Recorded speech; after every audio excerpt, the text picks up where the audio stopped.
Hello, good day to one and all. This is Miss A. Krishna Sundar, Assistant Professor, Department of English, KAHM Unity Women's College, Mancheri. Today, we are going to discuss the chapter titled as The Outcaste, written by Sharan Kumar Limbale from the textbook Zeitgeist. So this is in fact part 2, and in part 1, the very first video lecture, we had already discussed a brief biography of the author Limbale as well as the initial 8 paragraphs of the text. So in part 2, we begin with para 9 and we go till para 16, which is in fact the very last paragraph of the text. So starting with para 9, so just to make you memorize the previous 8 paragraphs, this is narrated by a young Dalit boy, and he is actually going for a picnic from his school along with his friends. But as the picnic begins, we realize that there is a huge difference between the higher caste students and the lower caste students. The games they play are different. The food they eat, that is again different. So definitely you can see how these children, the lower caste children born in Maha community, is discriminated in every walk of life. So now they are having the lunch, but the difference here is that the higher caste students are sitting along with the teachers under one tree, whereas the lower caste children are totally neglected and they sit under a different tree. So the lunch is not happening in a unified way. There is a kind of stratification or a kind of segregation that happens even with food. So moving on to para 9, even the tree we sat under was tattered like us. So maybe he is trying to give a comparison with his own life and the life of the tree. The tree was also tattered and torn, means something which is not in the right good shape. So the tree was also just like us. They opened their boxes and started eating the lunch. The narrator was scared to offer his bakri to his teachers because the bakris of the higher caste people were of a better quality. So we had already discussed bakri is a kind of bread which is commonly used in the regions of Maharashtra. So here the bakri that the lower caste children brought and the ones that the higher caste children brought, they were totally different. So this one was really dry and the higher caste children had bakris of a better quality. The upper class people always had fried food items while the lower caste people had dry ones. So see, even within food you can recognize a kind of discrimination. Their food could not satisfy the cave of hunger. So this is a term which I've taken from the text. The cave of hunger, which actually speaks about the poverty that these children go through.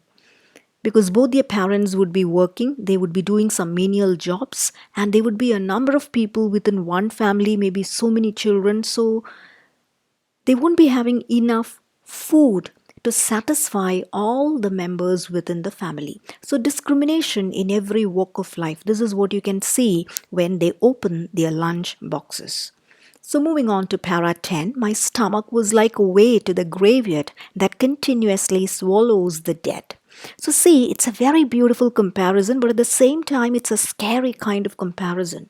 My stomach was like a way to the graveyard. Now see, even when you use the term graveyard, it's a scary picture. So he says his stomach is just like a person who is walking through the way to the graveyard, which is continuously swallowing all the dead people coming to the graveyard. So it speaks about the depth of his hunger, because there isn't a single day where he can eat everything he wants. His stomach is not getting filled. He now talks about his mother, Masamai.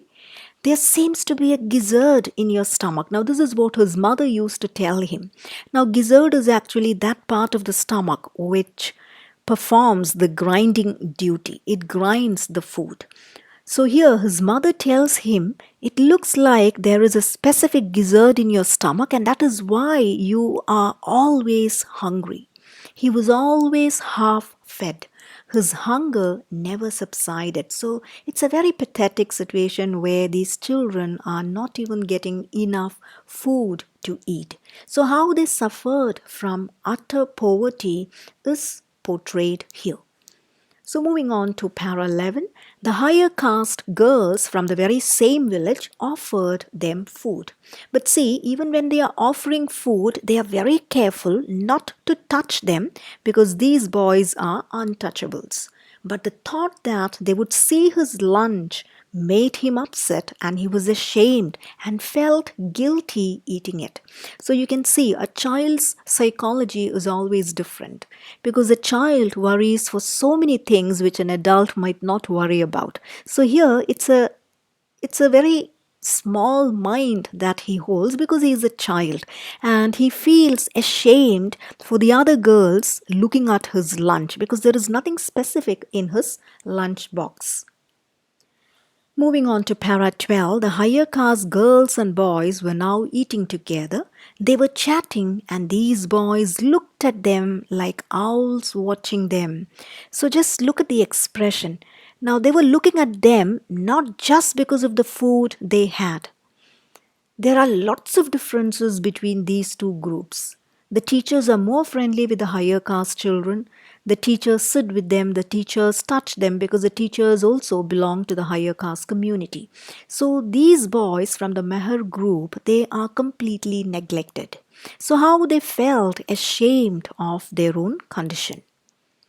Moving on to para 13, the leftover food of the higher caste children were collected and given to these boys. Now see, this is the height of humiliation. The leftover food of the higher caste children, this was distributed to these Meher boys. They collected it like hungry vultures and was really excited. So see, they are not feeling humiliated because they are waiting, they are eagerly waiting for food. And this leftover food comes like a blessing for these poor children. They reached a farm and opened the pack, which had a nice spicy smell.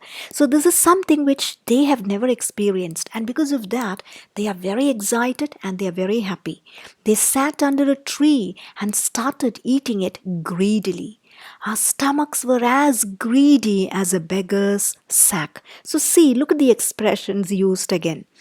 Like a beggar's sack. So a beggar's sack means a beggar would collect anything and everything that he might come across. So just like that, these stomachs were waiting for anything that is coming across.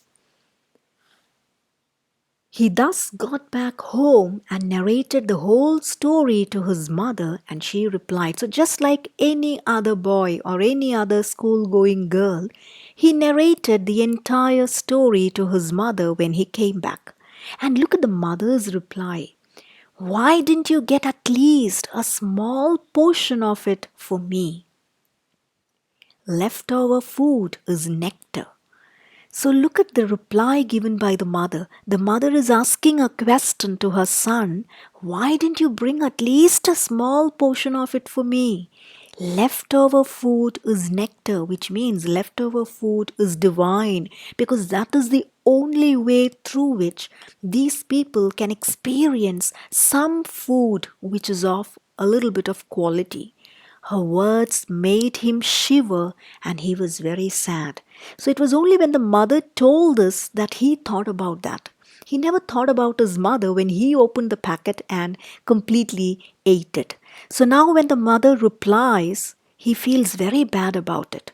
He started shivering and he was very disappointed, and he has the guilt feeling that he should have bought something to the mother. So his guilt feeling is reflected in this paragraph.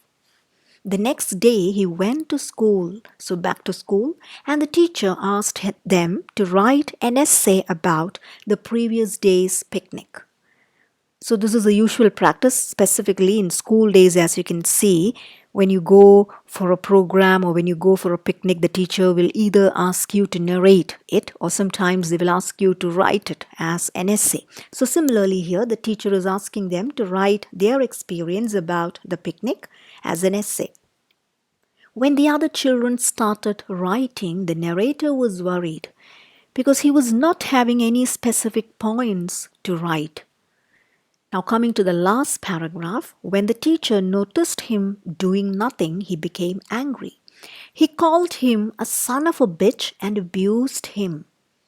So, see the reaction of the teacher. Now, the teacher would not have reacted in the very same way to a higher caste boy. But see, the lower caste boys were ill-treated at every corner of the society. Now the narrator thinks of the bad experiences he had on the previous day and ponders. He thinks what to write in his essay as the text comes to a close. So this is how the chapter ends, when the narrator is thinking what to write in this essay. So it talks about the specific struggles that these people had gone through. So if you look at the narrator's experience about the picnic, he never had any good experiences there. They had separate kind of games, separate kind of food, and after everything they got some leftover food given by the higher caste children.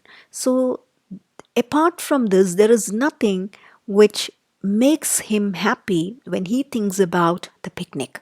So this is all about the atrocities meted out against this particular group in Indian society in the name of caste system. So with this we come to the end of the textual analysis. Now we'll have another video, part 3, where we would be discussing the questions and answers. So thank you very much for your patient listening. If you're having any doubts, queries, suggestions, or if you need more assistance with any of the paragraphs, please do not hesitate to connect with me in my email ID. So thank you very much. Thank you.